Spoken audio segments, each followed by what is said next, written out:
Okay guys, so here is part 2 of the 10.3 notes. We are once again going to be talking about theoretical and experimental probability. Basically for our next 2 problems, it's going to be really mainly about theoretical probability. Okay, so it says you have an equally likely chance, so that's another way of doing theoretical probability, when you have an equally likely chance of choosing something. Choosing an integer from 1 through 25. Find each probability. Now this helps, you might want to write out all the numbers that are 1 through 25, maybe just to help you out here, okay?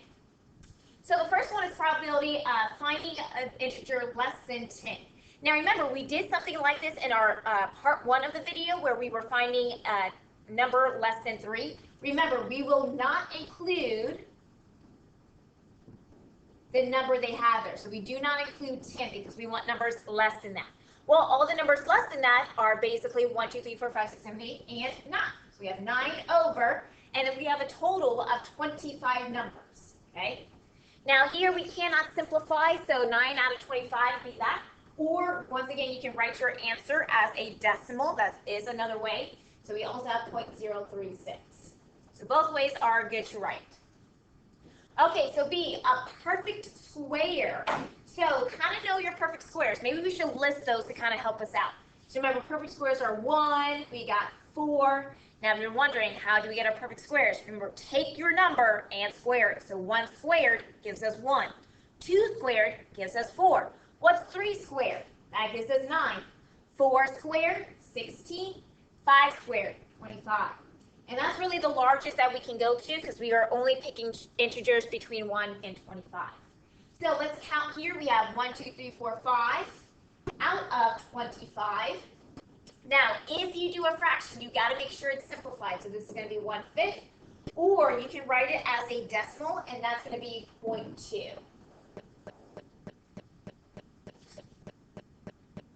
Okay, I want you guys to go ahead and pause the video and do part C for me, please.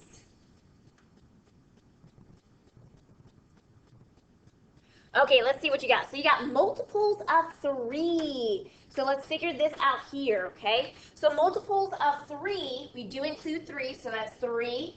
Okay, now let's think of another number that 3 can go into. That's 6. Then we have 12. Okay, oops, I missed one. We can think of 9. Now you might be wondering, how do you know the multiples of 3? Well, remember, 3 times 1 gives us 3. 3 times 2 gives us 6. 3 times 3 gives us 9. And you just keep going. So 3 times 4, and then 3 times 5, 3 times 6, 3 times 7, 3 times 8. Now we do 3 times 9, that gets us to 27. So that doesn't really work out, okay? Okay, so now what we're going to do is count. So it looks like we have 1, 2, 3, 4, 5, 6, 7, 8. So 8 multiples of 3 out of 25. And we can't really simplify that, but if you want to write your final answer as a decimal, we get about 0.32. So that also works, okay?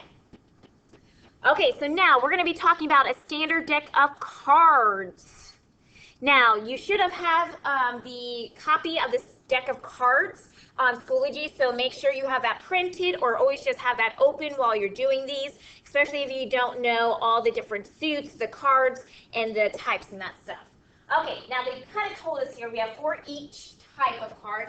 So you got what is called a spade, a heart, clubs, and diamonds. So you have 4 types there. That means there's 13 of each of those cards. Of course, there's 52 cards total. We don't include jokers. As I said, there is 4 different suits, so hearts, clubs, diamonds, spades, and there's 13 of each.